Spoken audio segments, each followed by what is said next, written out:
I've seen it in a while. I took the front row, not the back. If you kindly move to your seats, we're about to get this thing wrapped up here. Once we get to the good stuff, so we're going to lock you in. Yeah. So while everyone's sitting down, I just wanted to kind of reintroduce Keith Culver real quick. If you notice also, we've had a couple of gentlemen join us, Mike and Chris from WMST. You may know Chris, you may not understand a word he's saying, but you at least know his face. Keith Culver. The panel did get smarter and better looking since I got here. Thank you very much. So Keith is effectively the subject matter expert, probably in the room, of at least cornering and braking and what the motorcycle is designed to do. You spent a lot of time talking to engineers, a lot of time talking to the best riders in the world that have these measurable results that we really kind of look to dictate what our curriculum looks like. And one of the things we look at a lot is, how these guys do it at the pointy end of the sport. They're pushing the bikes and the tires and everything to 101% of what these things are capable of. And if their techniques are working at that 101%, they'll work at any percent below that. So if we need to use 5% of what they do, we know that technique will work. And we know that technique will work at the limit of grip. Whether that grip is from just a bad day, you have dirt on the road, ice across the road, water, whatever, low grip, or high speeds. But we don't really want to talk about high speeds here. We're talking about running wide in corners, so we'll stick with that for now because there's a lot of topics that we could be talking about. We don't want to run out of time. So how do we fix this, right? We're talking about running wide in corners. So options to avoid or to fix running wide in a corner. So we've polled a lot of people, students and rider coaches, instructors, racers, just everybody, track world, street world, everywhere. What advice or what coaching do you give to students that are running wide in a corner? Because that's the statistic we're trying to fix today. And I got a quick list here. We're going to go through them one by one and try to find the best one. So lean over more, right? Got to lean over more to make the turn. Accelerate, add more throttle. Turn your head more and look further. That'll fix the problem. Slow down more next time before the corner, right? That complete all braking before the turn. Or slow down now, trail braking. So which one of the 5 most common scenarios or techniques, or coaching techniques, is the best practice? So first we want to identify what is a best practice. And this next slide has best practices on the board. You can look at that definition. We went through probably 50 definitions that we found just through a simple Google search. But really, I lost the battle on that. I wanted the one that just said the best way to do something. At the end of the day, that's all it is. Best practice is just the best way to do whatever it is that you're doing. And this is where I give up the mic because I didn't serve. I've got a major in the Marine Corps, a sniper, and special forces from the UK, so I don't know best practices like you do. You guys tell us what best practices are. Well, anything I learned with the British Army is best practices is what you're going to fall back on in those moments when panic ensues. When you're scared, you will literally kick into what you've been taught and trained and repeated. He stole my thunder. That's basically the same thing. It's the techniques that you fall back on when things get scary. And before I hand it to Mark, I just want to say we're in a kind of a unique position as Champ School to be able to just focus on best practices. We don't have a state telling us what to do. We don't have a federal agency mandating that we do this, this, and this, but not these other things. No, we can literally only care about what works best on the motorcycle. It gives us a ton of leeway to really objectively view the riders that we have come to us in our class, and where are they at in their riding cycles, and give them these best practices that as the sport grows, as technology advances. We got the guys from Bosch back here. As their technology advances, as the hardware grows, why shouldn't the software? Why shouldn't the training? That's kind of the questions we were asking ourselves before we got here. Mark, anything to add on best practices? We're rushed, but I can't help myself. I know. Sort of build on that. I think a good analogy from my experience. We were both in the Scout Sniper community, and at one time I had a Scout Sniper platoon, another time I had an infantry platoon. What's being taught to the Scout Snipers is the same thing that's being taught to the infantry riflemen. It's the same thing. Only difference is degree of application. It's not that we're teaching our best marksmen one thing, and there are Scout Snipers that we're teaching something totally different to our basic marksmen. It's the same thing, it's the same principles, and it's best practices, and it comes from competition. So that's one of the reasons as Marines that we really like the school. It's like these are the best riders in the world. They put the motorcycle exactly where they want it. We should figure out how to do that for the street rider. All right, so that list we put up, we're gonna go through it real quick one by one and see if we can't find a best practice out of that list. The first one that came up was lean over more, right? Option one, lean over more. I stole a nice graphic off the internet, thank you Google, that showed a little bit. So lean over more, here's the problem with lean over more. It's not infinite. Lean angle is not infinite, right? And lean angle varies greatly between bikes and riders and skill sets. It's different for everybody, so you can't mandate or say that that's gonna be the best practice if it's so variable. Grip is also not infinite, and grip changes with lean angle. And Alex, what do we like to call lean angle in our school? Risk. Yeah, lean angle is risk. Don't get me wrong, part of the reason we ride motorcycles is lean angle and fun and risk. We just have to be able to mitigate that risk. So I'm gonna go with lean over more, not a best practice. And I don't want to see the rest of the slides that come after this one. Ouch. Right? How much of a more perfect example of not being able to Yeah, lean it looks over like more the is there? dragon. All right, another one that we were told, accelerate. So option two, looking for best practices, accelerate, add throttle, stabilize the suspension. When in doubt, throttle out. Alex, part of the intro to Alex that we missed was, Oh, I know about this. yeah, so when Alex came to us, actually I want to tell him how you got to us and tell him about your experience when you were a new rider. Okay, so I started riding again to save money, but about a week after I got into the sport, I lost a lot of money by crashing my brains out into the side of a mountain. I was going on a nice twisty road about a week after I got my license. Log truck came into my lane, so I got a little skittish, went a little wide, didn't like that. The very next corner was a tight decreasing radius corner. As a newer rider, I was going, I just had this log truck, decreasing radius corner. This is kind of scary. So I started running wide almost immediately. And then I did exactly what I was taught to do in my new rider course. I added lean angle and accelerated to stabilize my suspension. Can anybody guess where I went? Yeah, so the next thing I remember doing is flying over the handlebars upside down. Yeah. I landed, my helmet, thank God I was wearing all the gear, my helmet cracked a rock about this big in half. That explains a lot, by the way. Not necessarily, my mom may have dropped me a time or two. All right, so we're looking for that best practice and acceleration. Mark, what does this slide mean to you?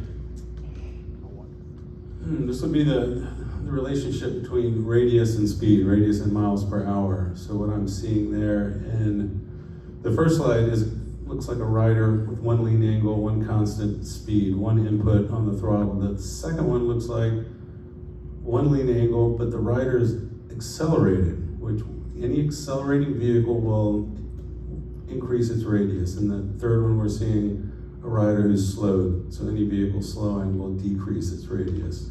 Mark, you said any vehicle, so not just motorcycles?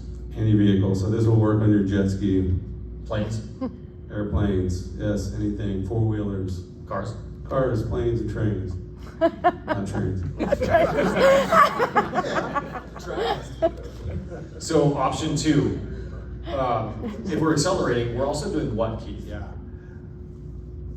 When you add throttle or you go to accelerate, you put weight back. When you put weight back, you take weight off of the front. When you take weight off of the front, what's your contact patch doing? You got more or less rubber on the road. Less. Right?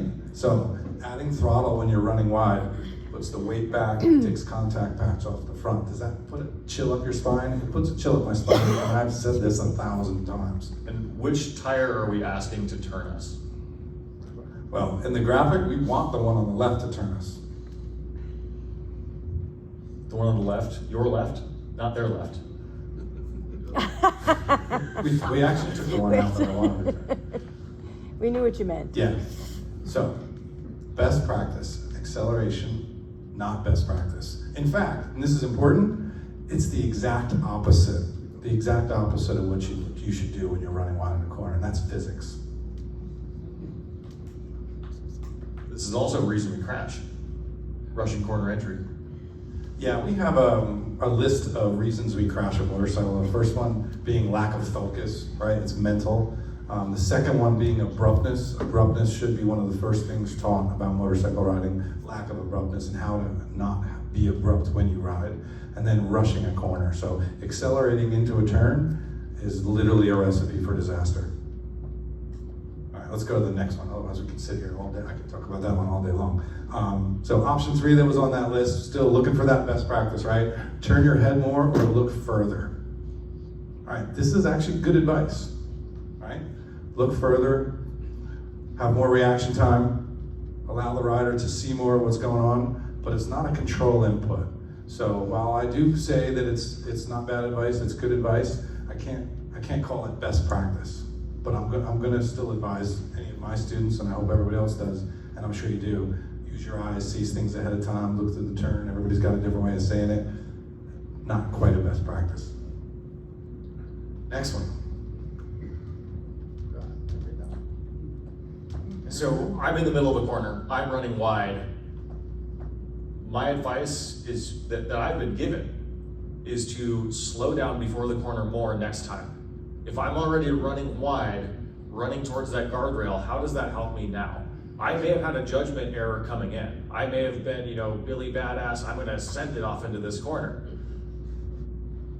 I still would like to go home. So how do we fix my problem? I'm in the middle of a corner. This isn't really gonna help me, I don't think. No. So this is the current standard, and probably the reason why we're here. Complete all your braking in a straight line, complete all your braking before you turn. So we're gonna go through that and see where it works and when it works. It works in a parking lot or similarly low speeds, right? Your BRCs, it's gonna work there. And then it works when you can see the entire turn and the curve, when there's no variables, when the rider is experienced enough to get that entry speed right, when the road quality or grip is good, and when the rider is competent at smooth load transfer. So my inner lawyer is ringing alarm bells right now. Don't become friends with a lawyer. I like people. That and right there is extremely important because that and tells me everything on that list has to be the case, otherwise it doesn't work. You can't just cherry pick 1 or 2 or 3 of them. You have to have all of them for it to work. So we have this cool graphic. And we're gonna... And somebody in this room knows exactly what this graphic is, and I'm not gonna go through it because if you wanna learn about load transfer, going from braking or accelerating, which is longitudinal, to turning or leaning, which is lateral, you can see the really smart guy over there from Bosch Engineering, because I actually got this graphic from Bosch Engineering. But it's kind of fun and technical. Okay. So we have 2 types of limitations with straight line braking. We have situational limitations and design limitations. So situational limitations. So our complete all braking doesn't work when we're already running wide, right? My scenario, I'm already running wide. This doesn't help me now. Also your scenario. Also that was my original scenario, decreasing radius turn. If we already set our entry speed to 40 miles an hour, but we need 25 to make the corner isn't going to change its own radius to match our speed. We have to change to match the corner. How about blind turns? Anybody live out west? Who likes to ride the back roads, the country roads, and the twisty roads? I did a quick story. I did a trip out to bring my wife lunch, and I drove out my neighborhood, past the school district, past the Walmart, over the bridge, into the downtown. I picked up lunch. I drove out the Twisty Canyon Road. She works at a winery. Dropped off lunch at her girlfriend's. I took a different road on the way back, went through another town even smaller, and then I took the farmlands and came home. And I recorded the whole thing. And I counted, when I played the video, 191 curves. Can anybody guess how many of them I could see through that were not blind? Only 74. So by far the majority of the curves were blind. Downhill roads that turn. This is definitely an extreme version of that, but I just got to ride there in July, so I wanted to show the picture. If That's we're Delvio Pass. That's in cases like this, if we're not using the brakes, our vehicle is actually accelerating even though we're turning, just because we're going downhill at such an angle. It's a pretty simple one. How about you just got it wrong? You just didn't get your speed just right when you got there. Even if you knew, you had a sign, you knew what the speed was going to be, but you just got in 5 or 10 miles an hour hot. Even if you didn't get at 5 or 10 miles an hour hot, even if you came in at 35, but there's water across the road, there's gravel in the road, something else is wrong physically with the road that's going to reduce your traction, are you going to stay at that 35 miles an hour? Probably not. Now this one's mine, because I'm from New Jersey, and in New Jersey, anybody here from New Jersey? No? Close You can't turn left, you have to go right to turn left in New Jersey. Everything is jug handle. So this stands out to me because I had to do this all the time. You're on a highway doing 75 miles an hour, but you have to get onto a 35 mile an hour exit ramp, a jug handle exit ramp. If you're supposed to complete all your braking before the turn, how do you fit? Ask yourself, how can you do that? How can you make this if that's going to work? Oh, and by the way, there's a truck right behind you. I still haven't figured out how to do Even that. better, in the course of my research, I found a study from the 1970s that said you are 4 times more likely to be involved in an accident if you are 15 miles an hour below the speed of prevailing traffic than you are if you are 15 miles an hour over that speed. This study was corroborated in the early 2000s by Virginia Tech as well, who found the exact same numbers. Yeah, I remember that. Oh, here, this is another one. I would say this is also New Jersey, but No, this is definitely Idaho. I definitely win the next one. We call this the Californian. The distracted driver, because everybody in California is distracted. So really what we're getting to here is, can new riders experience these circumstances that we just showed you? Yeah? As soon as they leave the basic rider's course parking lot, right? As soon as they get out on the street, they can experience any of these things. So let's give them the tools they need to navigate them. So those were the situational limitations, and then we'll quickly list off the design limitations. Contact patch, which we talked about. When you release the brakes, the forks spring up, tires come away from the pavement. Steering geometry, motorcycles are actually designed to steer with some forward bias on them for the most part. The radius control, with Mark talked about, with radius is mile an hour. And then just general engineering principles, because the bikes are not engineered just to be braking in a straight line. What did I say? That. The bikes are not engineered for straight line only braking. So don't just take our word for it. We actually went and interviewed some engineers, and by we I mean Keith, because that's what he does. So let's listen to them for a second. Yeah, so this is Eric Greenham from Bosch Engineering. Eric Greenham from Bosch Engineering. Eric, tell us, what your title is and what do you do for Bosch?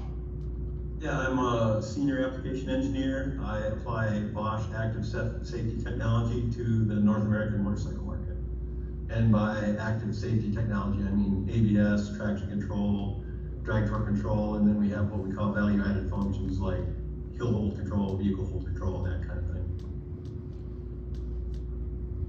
Are modern motorcycles and the systems on them designed specifically to release the brakes before you turn?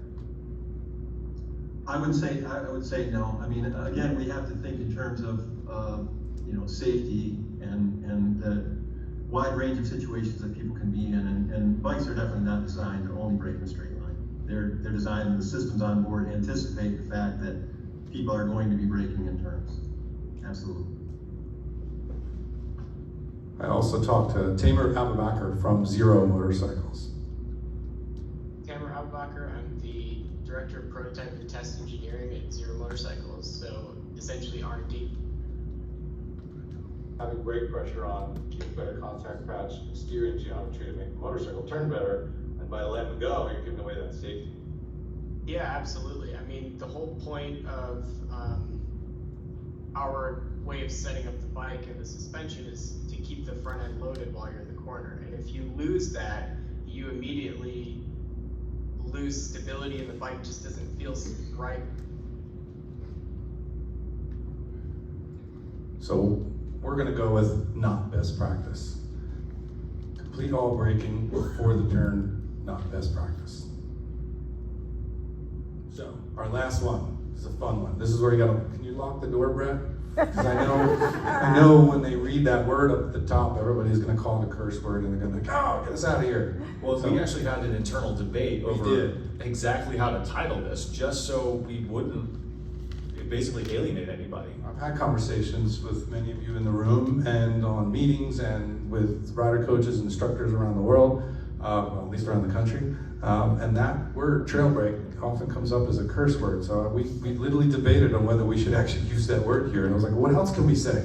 How about brakes past the tip in? Like we use that a lot. Slow down now. Brake into the turn. We like brake assisted steering from what we developed with the Marine Corps. We use it to school, brake until happy with speed and direction. I know that one, and Alex was a student, that was a big one for him. It would have saved him on his crash. Chris, what do you use? I mean, I have a driver's education program too, so you know, we've got 15-year-olds getting in the car and they've got to understand these concepts because it works the same. So we literally teach them, put the brake on, decide how much you want, and don't come off the brake until you've got direction. Really keep it simple. I was for getting ready for the seminar. I said, how about we just go really, really simple? How about brake until safe? Why don't we just brake until safe? So, And regardless of what we call it, all we're talking about is literally trailing off brake pressure as we add lean angle. yeah, that's good, Alex. We do have to define it because as the guy who has to be on the internet for us, thank God it's not me. If nobody else has ever been on Reddit, if you really want to have an amusing time, jump on Reddit sometime. What we see a lot of, and one thing we want to clarify really quickly is when we're talking about trail braking, when we're talking about using the brakes as we're turning, our throttle is completely closed. We are never running the throttle open against the front brakes. Yeah. So trail braking, trailing off brake pressure as you turn, it's not a curse word, I promise. I'll even show you a quick example of it. This guardrail on the right-hand side, I've scraped people off of more than once because they don't do this. See that brake light? Just a little bit of brake light. That's a better video than the one I played before, right? Yes. Yeah. That's the only difference. Okay. There's a list here of qualifications as things that we came up with in regards to trail braking, where it works, where it doesn't work. We are running short on time because we talk too much and we don't do this for a living. So I'm just going to end with the bottom line there where it says there's no situational or design limitations.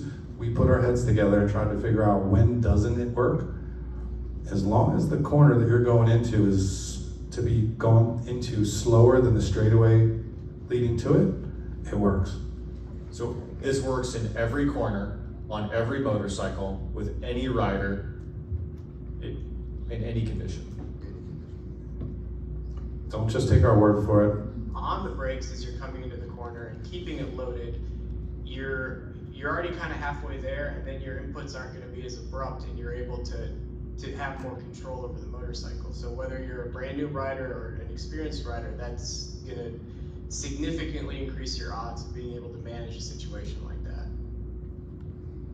The right technique that keeps you safer is the one that allows you to go faster if you choose to take a path in motorcycling that goes faster, track days, racing, or whatever. But the foundation for it all starts on day one.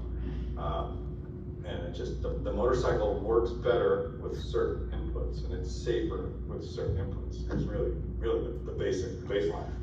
Yeah, exactly. Yeah, I mean, even down to the tires designed to be loaded to a certain point, and if you're not loading it to that point, you're not going to get the full traction out of it like it was designed to be.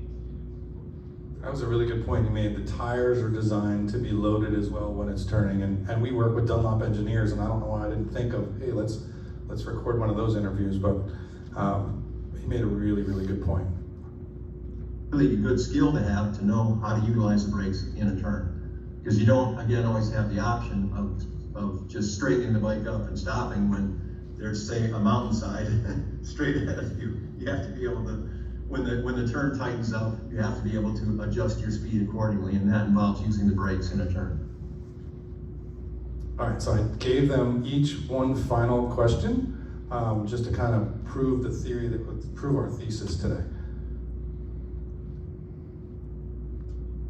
So, would you agree with this statement? Motorcycles are designed by riders to use the brakes past the tip-in and work better when they have some brake pressure as part of the turning process. Absolutely agree, 100%. Would you say that it is safer to do that than it is to let go before you turn? Yes, absolutely. Yeah, I agree with that 100%. It's supported in physics. The friction circle that we discussed, it's all in that. And you know, emergencies aren't always convenient. So you have to be able to brake in a corner, and practicing those skills are very valuable. And emergencies can happen to brand new riders too. So that's you know the point. Yeah, that's another key, is that we shouldn't throw too much at new riders. But I can tell you, I've been at your school where you've taught people that have come there, just barely gotten their license, and are on the track right away. And it's amazing the progress they make over 2 days with the proper instruction. Can anybody guess what we're going to pick as best practice? Oh, yes. There's a cool little video here, but we're so short on time, I'm actually not going to play it, but I can afterwards, that actually shows the finger moving, and it's such a minor amount, and proves just how simple of a technique it is if you learn how to do it correctly, which is really, really easy to teach. But what I want to get to real quick is the stuff that we hear all the time. So, well, I guess my question is, why is complete all braking before the turn still the industry standard for entry-level riders, right? That's really what this is about. So we kind of know, because we've asked a lot and been a part of this conversation for a couple of years now. One of the ones I hear a lot is, it's the way we've always taught. That's just the way we've always taught, Keith. That's just the way it is. But I say to them, okay, but the leading cause of deaths is still running wide in turns and curves. So, you know, It has been since the 80s. Yeah, it has been since the 80s, and you've seen this with sniper, or with teaching in the Army, as far as how they, you tell it, but just do it quick because we're short on time. So the Army had been using the same exact rifle marksmanship program for about 40 years.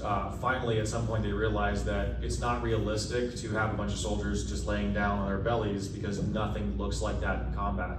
So they came to the sniper side of the house and said, hey, what are you guys doing differently?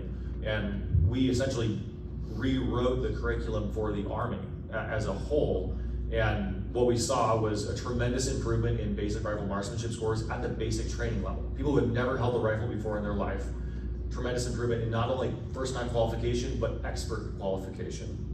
So that's the way we've always done it. It doesn't have to apply. Here's another one that we hear a lot, because we don't have time in class, right? Hear this a lot, we don't have time in class. I know new rider schools have a lot going on, so my only question for that is, what in the curriculum is more important than addressing the leading cause of deaths on motorcycles?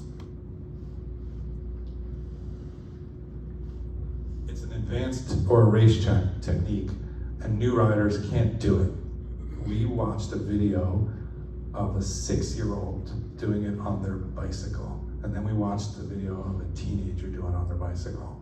It's instinctual, it's natural, it's not a bad thing until we get to that certain level that we've kind of already talked about.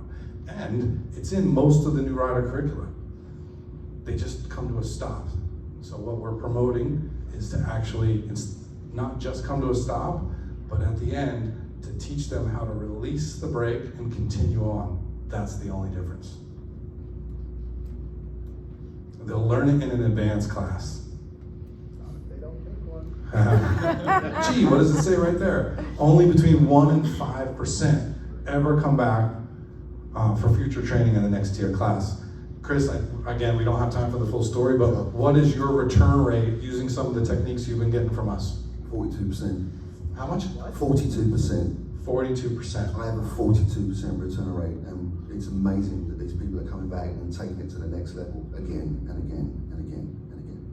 And the other thing that I always say to someone when I'm having this conversation too is when they do finally come back, if they finally come back, now you have to teach them the complete opposite of what you taught them in the new riders class, right? So there's no, it doesn't have the same consistency. And Keith, very quickly, that is really the key. They have got the core concept down at the beginning. We don't have to unteach them and take them all the way up to the pathway, and then the end of the pathway is come with you guys. Probably the one that we see the most or hear the most, the students will grab the brakes and fall down in class. And I know that a lot of new rider classes worry about lawsuits and being sued and injuries, and we've sat on seminars here talking about crashes in the class. We've had zero, but we don't do it. We haven't done thousands of new riders, but we've been doing a lot of new riders over the last 6 or 7 years since we got involved in this, and I've had zero, not one person has ever fallen off a motorcycle when we're teaching them how to trail brake. We had no issues when we did rest. That's right, no issues. The only issues we ever had was riders not using their brakes. And this is where I definitely give the mic to Chris, or actually maybe to Mike. Sure. Let's give it to Mike. You can understand him better. So Mike, you have a couple sites and you teach a couple different curriculums in your state, correct? Right, a couple, yeah. A couple, yeah. So at our, go ahead. No, good. No, I'm just gonna. At our school in Washington State, we run 2 different curriculums. And I do the analysis of data for incidences of crashes on the range. And I'm not gonna tell you what the curriculums are, and I'm sorry, but I gave you false information earlier. We have one curriculum that has had, in 1 year, 70 incidences of overuse of the front brake. The other curriculum, 13.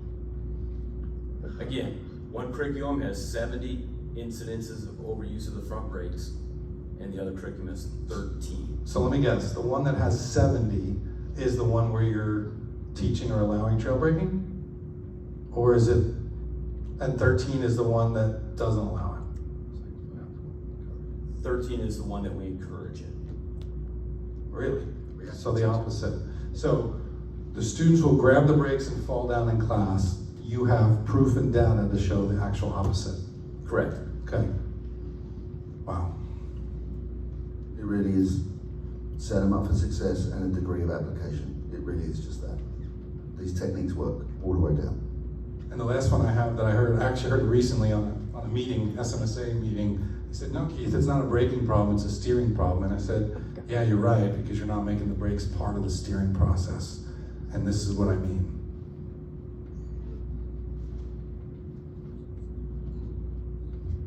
No brakes.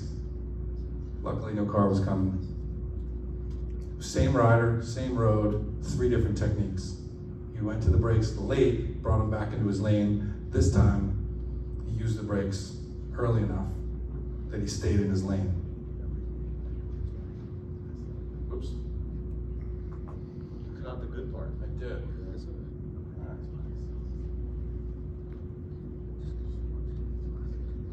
They don't tell you that when you have the presenter screen on that all the buttons are this big. All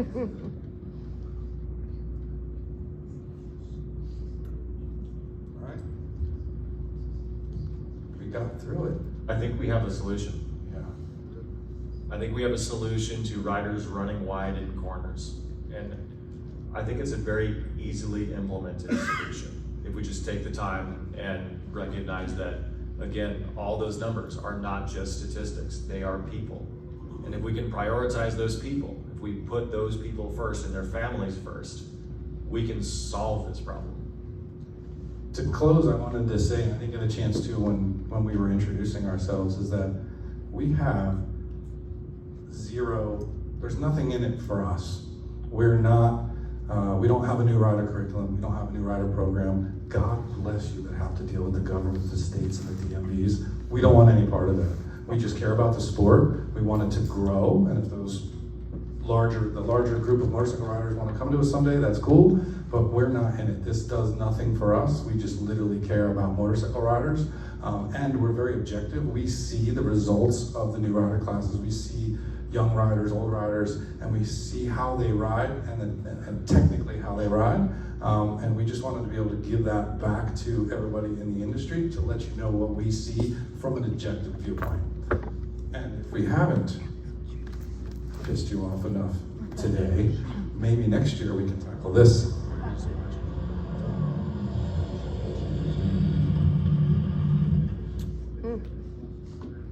Thank you.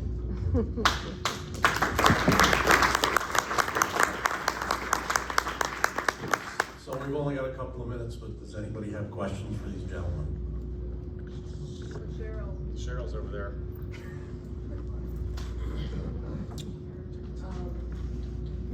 I probably won't read it, but it's not a question, but I do want to revisit the video. You said you didn't have time to play. Could you play it? I do want to see that. Thank you. Somebody else had their hand. So Mark, did the Marine Corps ever make it a requirement to take the sport bike training? That would have come out in about 2013, 2014. I think there was an option to take the sports bike. We've got more sports bike riders than other services. I think we've got as high as 50% sports bike riders.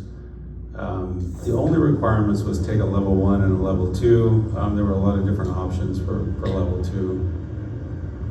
And then, so and this is for Keith. So the biggest problem that I think you face, or we face, is law of primacy. What's learned first is learned best. Most everyone's going to that same original curriculum. So with the idea that repetition does aid recall, how many iterations does it take before it becomes an ingrained habit? Because I don't see a single day, or even 2 days, maybe meet that. So with the 42% return rate, that'll definitely help. But for the long-term solutions, it's got to be ingrained. Yeah, which is why we're here promoting this for entry-level programs, because let's face it, 1 in 5% come back for repeat training. If it was mandated, like the Marine Corps had the opportunity to do, that you would take your new riders class on one weekend, and then you'd go ride for a week or two, and then you were mandated to come back to take that next level class, then whether that habit was taught the first time wouldn't make as much of a difference. But considering they don't come back, they spend way too much time riding around, and many years riding around with a bad habit. I don't have the numbers as to how long it takes to fix that bad habit. So I do want to speak to saying the curriculum that we wrote with their support, which is amazing. And I want to acknowledge you gentlemen, if you don't mind, because I can't believe that these guys ride at the level that they ride at, and they teach at the level that they do at. And you have made videos that are going to be coming out in the near future. And we literally have current ANA champions in these videos. Paddle walking, showing how to use a clutch. I want to speak to your point just quickly. So in our new curriculum, there is 40 repetitions of applying that front brake correctly before they even start moving. It's amazing. So I hate to cut it short, but we have another meeting coming in here in about 3 minutes, so we got to cut it short. I'd like to thank all of you gentlemen, and let's give them a round of applause.